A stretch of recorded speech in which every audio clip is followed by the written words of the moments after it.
Hi, everyone. I'm your host, Patty Giarrusso, and this is Let's Talk Pets on Society Bites Radio. Today, we welcome back Julie Gullickson from Lost Cats of America. Julie was on once before talking about lost cat um, strategies to help find your cat, and we're going to talk about that again today. The lost cat world is a little different than lost dogs, and I talk mostly about lost dogs, and we wanted to start talking a little more about lost cats because lost cats act different and there's different methods of helping to find them. So we're going to talk about that, and maybe Julie has some things that she didn't get a chance to talk about last time because our interviews are 25 minutes long and they go by so fast. So welcome to the show, Julie. Thank you. Yeah, Yeah. so last time you talked about some important strategies and tips for people when their cat goes missing. And some of the things I think, I don't know exactly how to start this, but I guess,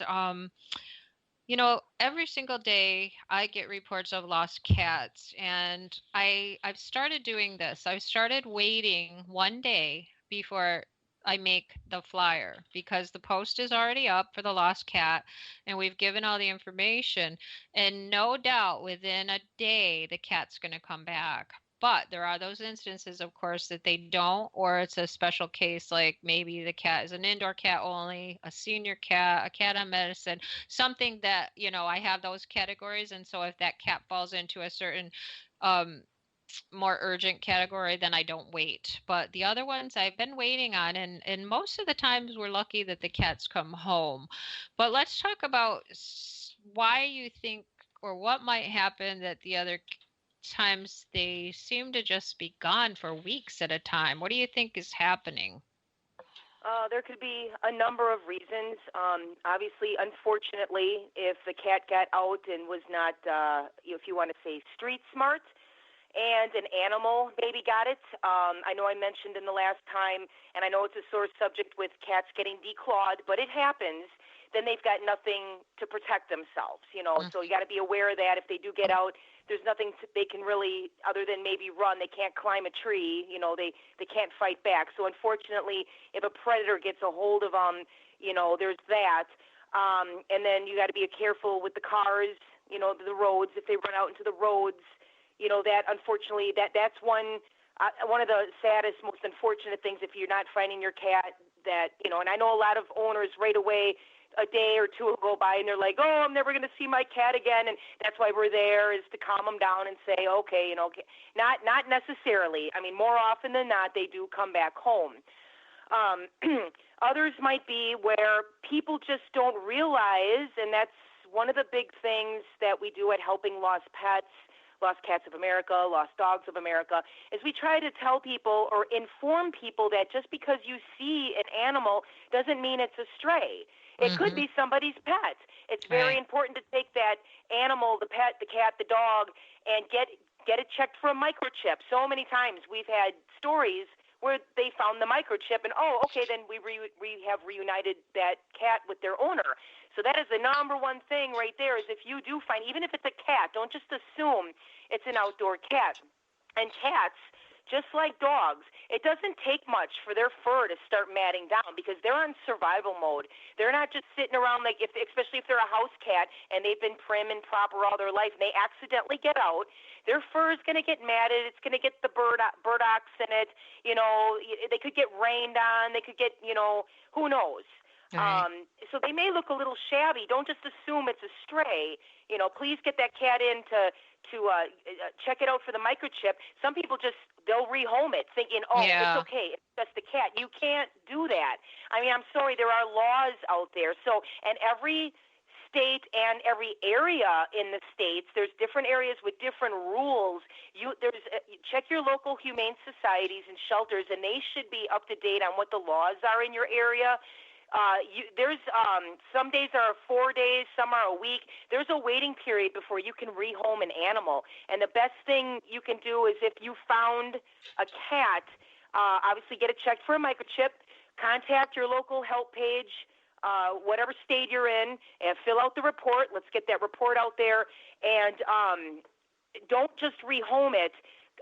humane societies are good with trying to get the information out there in shelters and that, and they will put the cat on a stray hold, and then that way, if nobody comes forward to claiming that cat, then you are free to either adopt it or rehome it. But I think too that happens, and we've had a couple sad stories, unfortunately, in the years that I've been doing this, where there was a legal battle going on, or actually it was right before it got to legal battle, and we were like, hey, we are just volunteers. We cannot get in the middle of this. You are going to have to contact your local law enforcement, and you're going to have to take them to small claims court, because we can't give you any advice on this.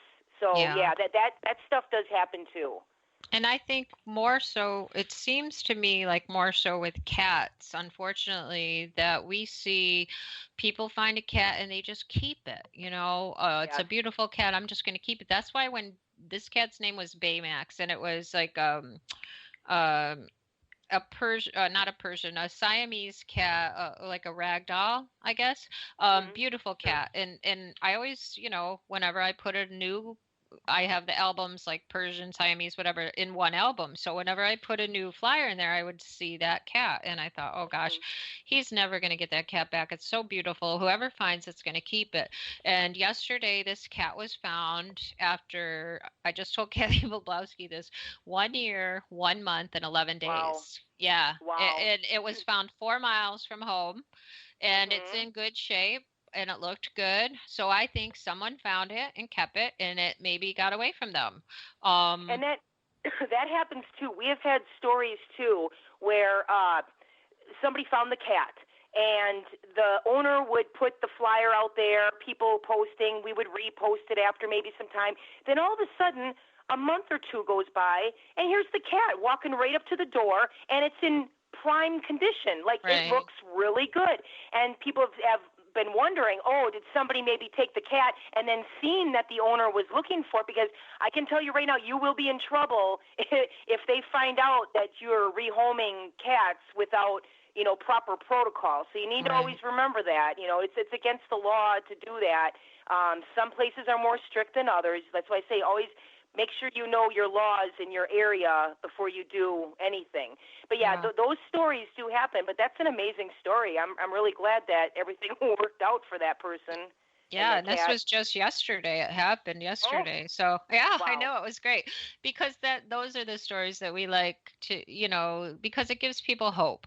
We're always talking about, don't give up, and things like this really do give people hope, because cats, and I think I mentioned to this this last time we talked, it just amazes me when I look at the Home Safe. I put a banner on them, and I mention anything over 7 days, I'll put how many days it was missing. And it seems like the cats, I've got 40 some days, 50 some days, Wow. and it's over and over like that. And I always have to think, where the heck have these cats been? They're just out for a walkabout. I don't know what they're doing out there, It's funny thing about cats, and that's how cats are, right? They've got that personality or that look on their face, like, I meant to do that. See, I meant to do this. It wasn't by accident. Oh no, I meant to do this, right? That's just kind of their personality. But cats are very smart, resilient animals. They are. They can put up with a lot of pain and a lot of everything that gets kind of thrown at. They're pretty tough animals, and they're survivalists. I mean, they're great hunters, and they are. I mean, they're an awesome animal. They know how to take care of themselves. As long as something's not, I know predators and stuff are out there. I mean, bad things happen. We can't save them all, but we try. We do try.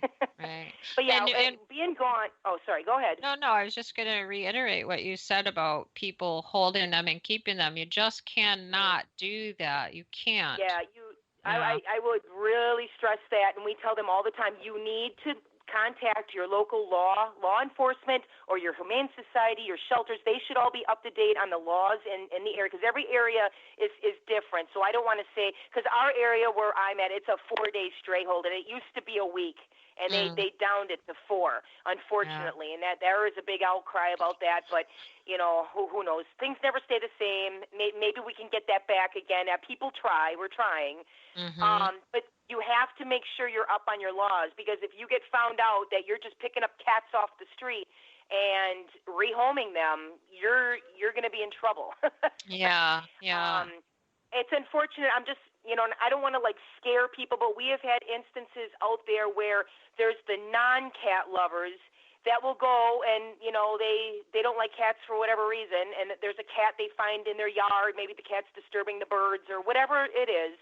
They'll pick up the cat and then take the cat and drive the cat 5 miles out of the city and drop it off. Yeah. We've had some amazing stories where, because thanks to flyers, talk within the community, the cat, we've had a couple of them, the cat was reunited, but the owner then thought, I know that neighbor had something to do with it, because all of a sudden one day she's there, then she's gone.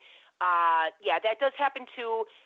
Just something to be aware of. That's why it's kind of always a good thing to know your neighbors, Mm-hmm. especially the Yeah. ones that are closer to you. I mean, at least I'm not saying you have to go out and party with them every weekend, but it's just kind of nice to know who's who out there, Right.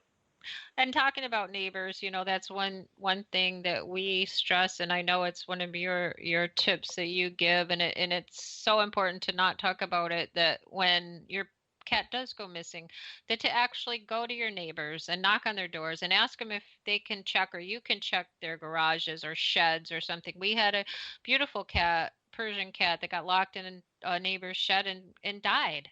Yeah. And we told the people, ask to look, and it's just like anything else. You can only tell them what to do, but they have to do it. You have to do these Exactly. tips. Yep, we are there to give you the advice. We're there to be happy with you, to mourn with you, to do these emotional things.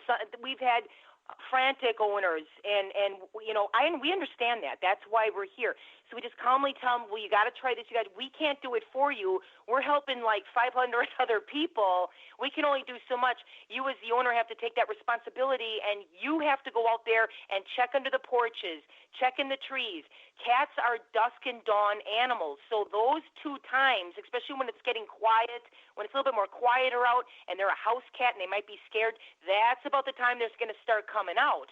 So we tell people, and under porches, under bushes, and definitely talk to your neighbors. And even though they think, well, the cat couldn't got into that shed, I was only in it for 15 minutes. No, you don't know that. They're pretty quiet animals. They're sneaky. That's why they're such great hunters, right? And have them just be, ask them nicely. Can we go check just to make sure? Because I'm really worried. More often than not, I'm sure the neighbor's more than happy to let you, go into the shed or go with you to go check out the barn or the shed or tool shed or whatever they got. Right. I would think more often than not.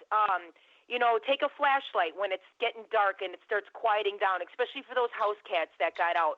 Look for the glow in their eyes with that flashlight. Don't just whip past the bushes. Actually get under there. Get on your knees. Get down to their level and see if you see, how the cat's eyes glows. See if you see that with the reflection with the flashlight. People have noticed that, out in the dark, and they're like, oh, wait, I see something. And, yeah, sure enough, there's a cat, right there. So definitely do that. And we always say make out your flyers. After you've done talking to your neighbor, have that printed flyer in your hand and hand it to them saying, here's a picture of my cat. If you could just keep an eye out. My information, my contact information is on there. And post it wherever you are able to post it. Grocery stores sometimes have their bulletin boards up. Ask to post it there. Our flyers are made to post online. Make sure whatever page, animal page or buy, sell, trade pages, they got all these community pages out there nowadays. Ask to make sure, can I post this on there? Get the permission, and then go ahead and share it to as many pages as you can. Just keep getting that information out there. And I wish we wish as volunteers we could just snap our fingers and bam, your cat would be home. But sometimes it takes a little bit of work and sometimes a little bit of patience. Like you said, sometimes the cats are gone for a month. I mean, on our page, the Amazing Reunions, Helping Lost Pets, if you go on there, you'll see cats and dogs that have been